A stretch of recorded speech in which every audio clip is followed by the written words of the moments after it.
There's a photograph that shouldn't exist. 3 children standing in a field outside Briar Ridge, West Virginia, taken in the spring of 1987. They're holding hands. Their clothes are outdated by nearly 30 years. Behind them, you can see the foundation of a house that was supposed to have burned to ash in 1962. When the state police arrived that April morning, the children couldn't tell them how they got there. They couldn't tell them where they'd been. But what they could tell them, what they did tell them, over the following 6 weeks, became one of the most disturbing child welfare cases in Appalachian history. This is a story the town of Briar Ridge tried to bury, and after you hear what those children said, you'll understand why. Hello everyone.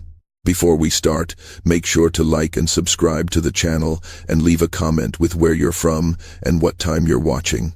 That way, YouTube will keep showing you stories just like this one. On April 19th, 1987, a Sunday morning jogger named Melissa Carver was running along Route 42 just outside Briar Ridge when she saw something that made her stop cold. 3 children were standing at the edge of a cornfield, silent and still, like they'd been placed there. She described them later as looking wrong, not injured, not sick, but wrong. The oldest appeared to be around 12. The youngest couldn't have been more than 6.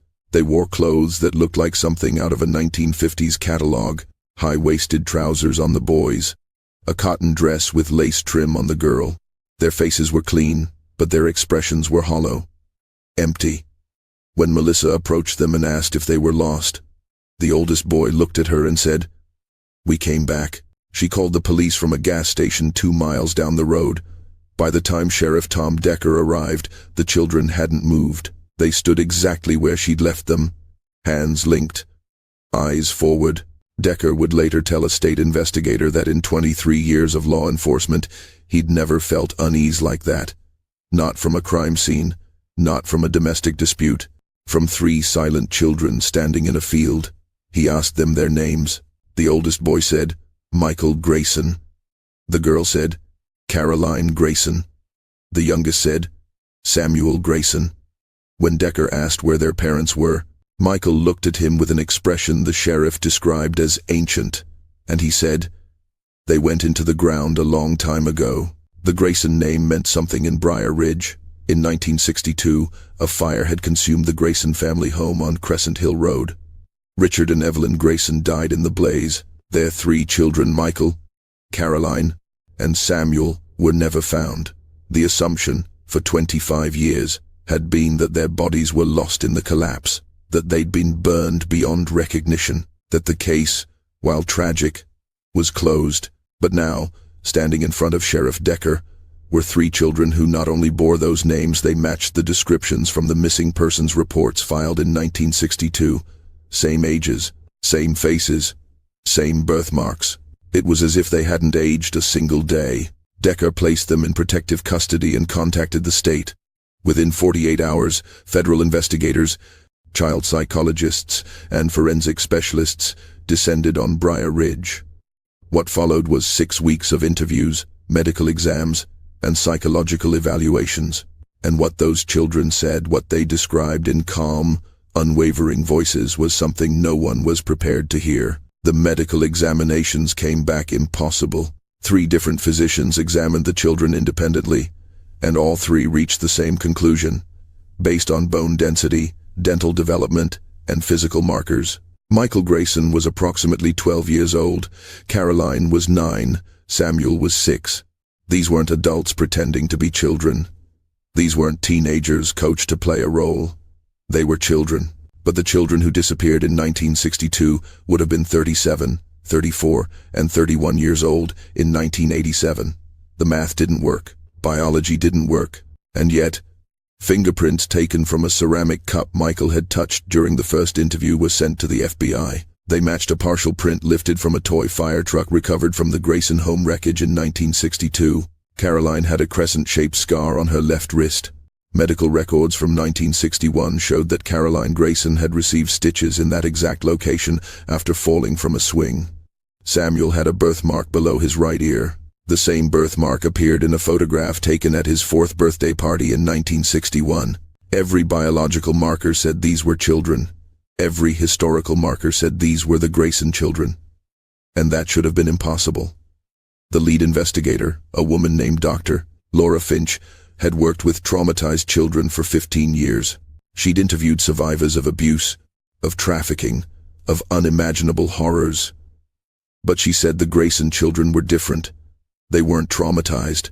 They weren't scared. They were calm. Disturbingly calm. When she asked Michael what he remembered about the fire, he didn't cry. He didn't flinch. He simply said, "We didn't die in the fire. We went down. Down." That word appeared in nearly every interview transcript. The children used it over and over. "We went down. He took us down. It's still down there." When investigators pressed for details, Michael explained that on the night of the fire, their father woke them. He told them the house was burning and they needed to go to the safe place. The safe place, Michael said, was in the basement, but not the basement anyone could see, the other one, the one behind the stone wall. Their father had shown it to them months before. He called it the old room. He said it was older than the house, older than the town, that it had been there long before any of them, and that if something ever happened, that's where they'd be safe. Caroline described descending a set of narrow stone steps that spiraled downward into darkness. She said the walls were damp and smelled like iron. Samuel, the youngest, said it felt like going into the earth's throat. When they reached the bottom, their father told them to wait. He said he'd come back for them. He never did. The children said they stayed in that room. They didn't know for how long. There was no light except a small opening high above them that let in a thin beam of sun during the day. They had no food, no water, but they weren't hungry. They weren't thirsty. Time felt slow, Michael said, like moving through syrup, like being asleep but awake. And then one day, the door opened. Not the door they'd come through. Another door, on the far side of the room. And someone came through. The children's descriptions of the man who came through the second door were consistent, but vague in a way that frustrated investigators. He was tall, they said. He wore dark clothes. His face was hard to remember, like looking at something through smoke. Michael said the man didn't speak out loud. He spoke inside their heads. He told them their father wasn't coming back, that the world above had moved on, that they could stay in the old room, or they could come with him. When Dr. Finch asked where the man took them, Michael's answer was chilling in its simplicity. He said, "Nowhere. We were already there. He just showed us the rest of it." What followed in the interview transcripts is a series of descriptions that read less like testimony and more like fever dreams. The children described a place that existed beneath Briar Ridge. Not a cave, not a tunnel system, something else. Caroline called it the underneath. She said it was vast, with corridors that stretched farther than you could walk, rooms that changed shape, and walls that breathed. Samuel described staircases that led to other staircases, doorways that opened into places that shouldn't exist, and a sound constant, low, rhythmic like a heartbeat coming from deep below. They said there were others there, not children, not adults, people who looked like people but moved wrong, stood wrong, watched wrong. Michael called them the kept ones. He said they'd been there a long time. Some of them had forgotten their names. The children said the man taught them things. How to move through the underneath without getting lost. How to listen for the heartbeat and follow it. How to avoid the rooms that pulled at you, the ones that tried to keep you. He told them they were special, that they'd been chosen because their father had made a trade, that the fire was never an accident, that Richard Grayson had known exactly what he was doing when he woke them that night. When Dr. Finch asked what kind of trade, Michael looked at her with an expression she described as unbearably sad, and he said, "Us. He traded us, so the town would keep growing." Investigators initially believed this was a case of extreme psychological manipulation, that someone had abducted the Grayson children in 1962, kept them in an underground location, perhaps a bunker or basement network, and subjected them to prolonged conditioning and abuse that fractured their sense of reality. It would explain the distorted memories, the strange language, the calm detachment. But it didn't explain the medical evidence. It didn't explain how 3 children abducted at ages 12, 9, and 6 were still biologically 12, 9, and 6, 25 years later. And it didn't explain what happened when investigators went to the site of the original Grayson home. The property had been abandoned since the fire. The foundation was still there, cracked and overgrown with weeds, but intact. On May 2, 1987, a team of forensic archaeologists and structural engineers arrived to examine the basement. They found the remains of the original cellar: charred wood, collapsed stone, ash. But when they began excavating the northwest corner where Michael said the hidden room had been, they found something else. A seam in the stone. A vertical crack, roughly 6 feet tall, that didn't match the surrounding masonry. When they pried it open, they found a narrow passageway descending into darkness. The air that came out was cold, stale, ancient, and it smelled, according to the lead engineer, like iron and earth and something else, something rotting. They sent a camera down. It went 70 feet before the feed cut out. They sent another, same result. On the third attempt, the camera captured something before the signal died: a doorway, carved into the stone, and above it, symbols, not English, not any language anyone on the team recognized. No one went down into that passageway. That decision came from the top. Federal authorities, after reviewing the camera footage and consulting with structural experts, declared the site unstable and potentially hazardous. The opening was sealed with concrete on May 9, 1987. The official reason given was safety. The unofficial reason, according to a retired agent who spoke to a journalist in 2004, was that no one wanted to know what was down there. Because if the children were telling the truth, if even a fraction of what they described was real, then it meant something had been living beneath Briar Ridge for a very long time, and it meant Richard Grayson had known about it. Investigators began digging into Richard Grayson's background. What they found painted a picture of a man obsessed.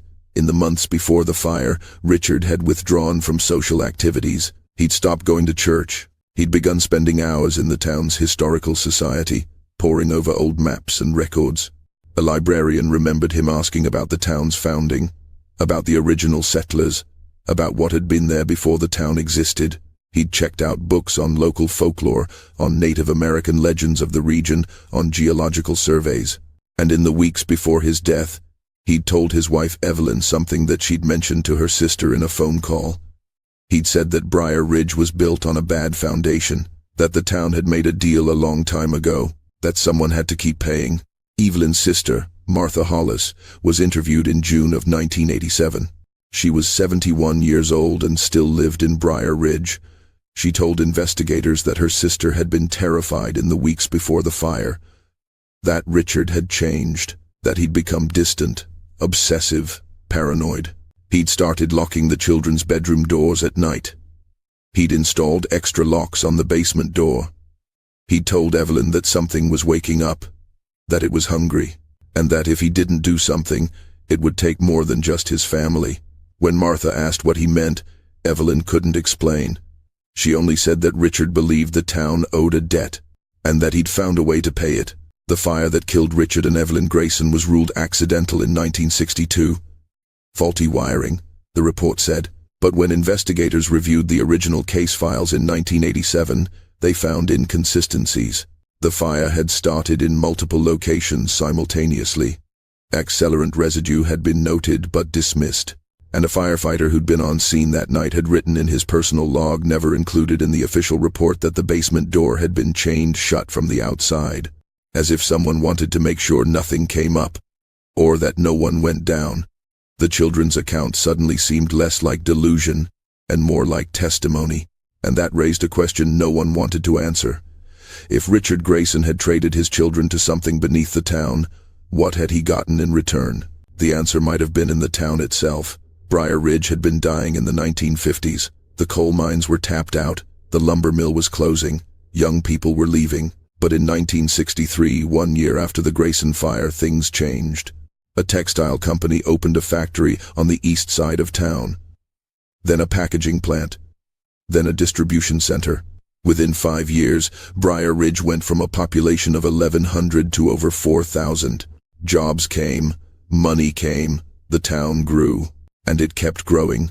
By 1987, Briar Ridge was thriving. New schools, new churches, new neighborhoods spreading up into the hills. It was a success story, an Appalachian miracle. But the Grayson children's return cast a shadow over that prosperity. Because if Richard Grayson had made a trade his children for the town's survival, then Briar Ridge's growth wasn't a miracle. It was a purchase. And the bill had just come due. The children were placed in foster care while authorities tried to determine their legal status. But the placement didn't last long. Within 2 weeks, all 3 foster families reported the same problems. The children didn't sleep. Not in any normal sense. Foster parents would check on them in the middle of the night and find them sitting upright in bed, eyes open, staring at the walls. When asked what they were doing, they'd say they were listening. Listening to what? To the heartbeat. They said they could still hear it. That it followed them.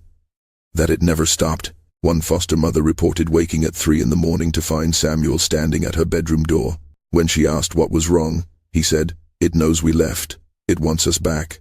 She called social services the next morning and refused to keep him another night. Michael told his caseworker that the man from the underneath had warned them, that leaving had consequences, that the trade wasn't finished. When pressed for details, Michael said the man told them they could return to the surface, but they'd have to bring something back, a replacement, someone to take their place in the old room, someone to keep the heartbeat fed. The caseworker asked who they were supposed to bring. Michael's answer was recorded in the case notes, underlined twice. He said, "Anyone. It doesn't care. It just needs to be fed." That statement triggered an immediate psychological evaluation. The children were separated and placed under supervised observation. But even apart, their stories remained consistent. Caroline told her evaluator the same thing. Samuel, despite being only 6 years old, used nearly identical language. They weren't making it up. They weren't coordinating. They believed it. And more disturbing, they seemed resigned to it.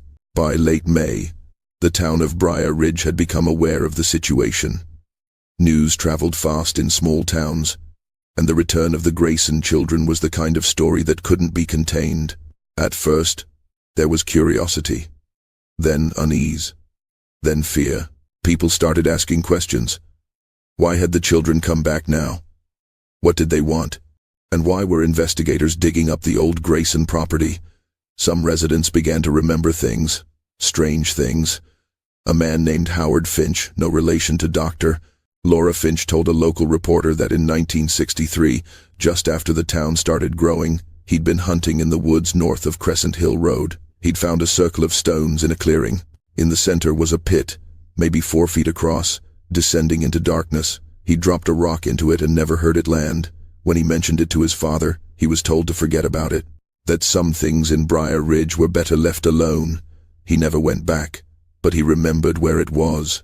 If you're still watching, you're already braver than most. Tell us in the comments, what would you have done if this was your bloodline? Other stories emerged. A woman named Grace Pruitt said her grandfather had been one of the original town founders, that he'd kept a journal she'd found in his attic after he died. In it, he'd written about the old agreement. He didn't explain what it was, but he'd written that the town's survival depended on it being honored, that the land demanded payment, that every generation had to remember. When Grace tried to show the journal to a historian in the 1970s, it had vanished from her attic. She never found it again. A retired schoolteacher named Benjamin Tate said that in the 1940s, when he was a boy, his father had taken him to a town meeting in the basement of the old courthouse. He wasn't supposed to be there, but he'd hidden behind a stack of chairs and listened. The men were talking about the underneath, about keeping it quiet, about making sure the children stayed away from certain places, about what would happen if the compact was ever broken. Tate said he didn't understand it at the time, but after the Grayson children returned, he understood perfectly. The town had always known. On June 7, 1987, Michael Grayson vanished from his group home. He'd been under constant supervision, but sometime between bed check at 10 p.m. and the morning shift change at 6 a.m., he disappeared. His window was locked from the inside. His door was monitored. There was no sign of forced entry or exit. He was simply gone. The search began immediately. Police, volunteers, tracking dogs, they combed the area for 3 days. On the morning of June 10th, a jogger found him. He was standing in the same cornfield where the children had first been discovered. Same spot, same position, hands at his sides, eyes forward, expression empty. When police arrived, Michael didn't resist. He didn't run. He let them take him back. But when Dr. Finch interviewed him later that day, He told her something that made her stop the recording twice to compose herself. He said he'd gone back down, that the door had opened for him, that the man was waiting, and that the man had given him a choice: bring back what was owed, or all three of them would have to return permanently. Michael said he'd chosen to come back up to warn them. He said they had until the end of summer. After that, the underneath would come for them. And it wouldn't stop with the children. Caroline and Samuel were moved to a secure facility in Charleston, over 100 miles away. Michael was placed in a psychiatric hospital for observation. The separation was meant to protect them, but on June 23rd, Caroline disappeared from her room in Charleston. Same circumstances, locked door, monitored hallway, no explanation. She was found 2 days later in Briar Ridge, standing outside the sealed entrance to the Grayson property. When authorities arrived, she was tracing the symbols on the concrete with her fingers. She told them she could hear it calling, that it was getting louder, that it was angry they'd sealed the door. A week later, Samuel vanished from his foster placement. He was found the next morning in the basement of an abandoned church on the outskirts of town, kneeling in front of a stone wall, whispering to it. When asked what he was doing, he said he was apologizing. Apologizing to what? To the heartbeat. For leaving. For making it wait. The decision was made to keep all three children together under 24-hour supervision at a medical facility in Briar Ridge. Dr. Finch argued against it, saying the town itself seemed to be part of the problem, but she was overruled. Authorities believed proximity to mental health resources and the ability to monitor them as a unit outweighed the risks. That decision would prove catastrophic. In late July, staff at the facility began reporting strange occurrences: equipment malfunctions, lights flickering, cold spots in the children's rooms, and sounds, deep, rhythmic sounds coming from the walls, like something massive breathing. The children became increasingly agitated. They stopped eating, stopped speaking to anyone except each other. And when they did speak, staff reported that their voices sounded wrong, layered, like multiple people speaking at once. Michael told a nurse that the time was almost up, that the underneath was stretching, that it was reaching up through the cracks. On August 14, 1987, at approximately 2:30 a.m., every alarm in the facility went off simultaneously. Staff rushed to the children's wing and found all three of them standing in the hallway, holding hands, staring at the floor. When asked what they were doing, Michael looked up and said, "It's here." The floor beneath them began to crack, not from structural failure. The cracks moved like veins, spreading outward in deliberate patterns, forming shapes, symbols, the same symbols that had been carved above the doorway in the Grayson basement. Staff tried to pull the children away, but they wouldn't move. Caroline said, "We have to go back now." Samuel said, "It's time to go home." And Michael said, "Tell them we're sorry. Tell them we tried." The lights went out. In the darkness, staff reported hearing that sound again, the deep, rhythmic pulse, louder than ever, coming from below. When the emergency generators kicked in 30 seconds later, the children were gone. The floor where they'd been standing had collapsed inward, revealing a hole that descended into darkness.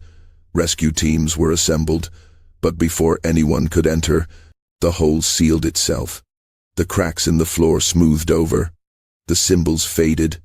Within minutes, it was as if nothing had happened, except the Grayson children were gone. The official report stated that the Grayson children escaped through a maintenance tunnel and remain missing. The investigation was closed in 1989. The facility was shut down and later demolished. The site of the original Grayson home was purchased by the town and turned into a small park.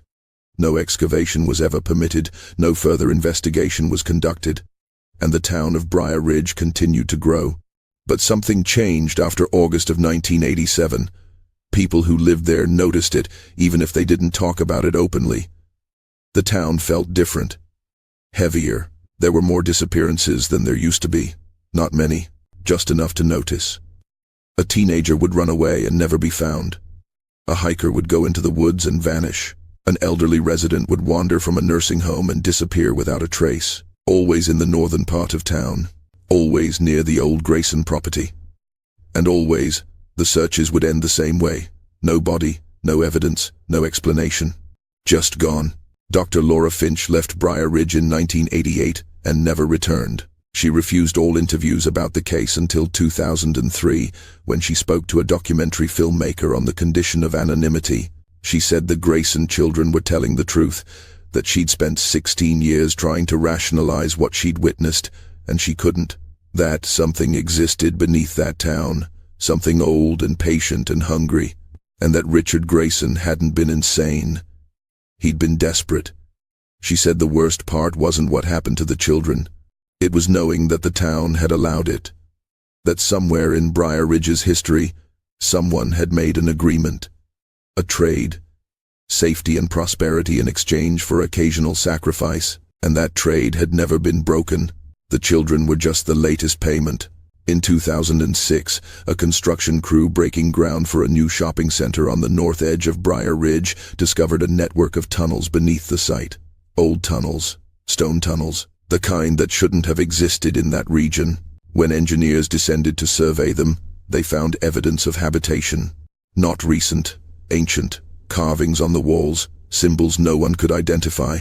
And in one chamber, they found children's clothing, rotted, fragmented, but unmistakably from different eras, 1800s, early 1900s, 1960s. The discovery was reported to local authorities, who contacted the State Archaeological Board. Within 48 hours, the site was sealed by federal order. The construction project was relocated. The tunnels were filled with concrete. No explanation was given to the public. The crew was paid for their silence. And the official record states that nothing of historical significance was found. Briar Ridge still exists. Population just over 6,200 as of the last census. It's a quiet town. Prosperous. The kind of place where people raise families and build futures. But if you dig into the records, you'll find patterns. Every 20 to 30 years, children disappear. Not all at once. Not in ways that draw national attention. Just quietly. One here, two there, and the town moves on. In 1934, the Miller twins vanished from their backyard. In 1958, a girl named Judith Carver disappeared on her way home from school. In 1962, the Grayson children. In 1997, a boy named Daniel Kress went missing during a camping trip. The searches always end the same way, and the town always keeps growing. Some people say Briar Ridge is cursed. Others say it's blessed. But the people who've lived there long enough, the ones whose families go back generations, they don't use either word. They just say the town has an understanding, that it takes care of its own, and that sometimes taking care means making sacrifices. The Grayson children were never seen again after August 14, 1987. Their case remains officially unsolved. But in 2012, a hiker exploring the woods north of Briar Ridge found something carved into the trunk of an old oak tree. 3 names: Michael, Caroline, Samuel, and below them, a single sentence: "We're still down here." The hiker reported it to local police.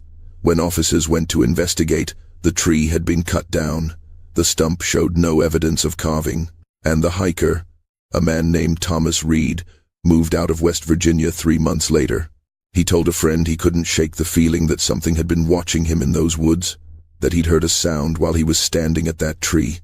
A deep, rhythmic sound, like a heartbeat, coming from below. He said he didn't know if the Grayson children were still alive, but he knew they weren't alone. And he knew that whatever was keeping them, whatever Richard Grayson had traded them to, it was still there, still waiting, still hungry, and still very much awake. The town of Briar Ridge doesn't talk about the Grayson children anymore, but on quiet nights, when the wind moves through the hills and the houses settle into darkness, some people say you can still hear it, that deep, rhythmic pulse, the heartbeat of something old, something that lives in the spaces beneath the world, something that remembers every deal ever made, and something that always collects what it's owed.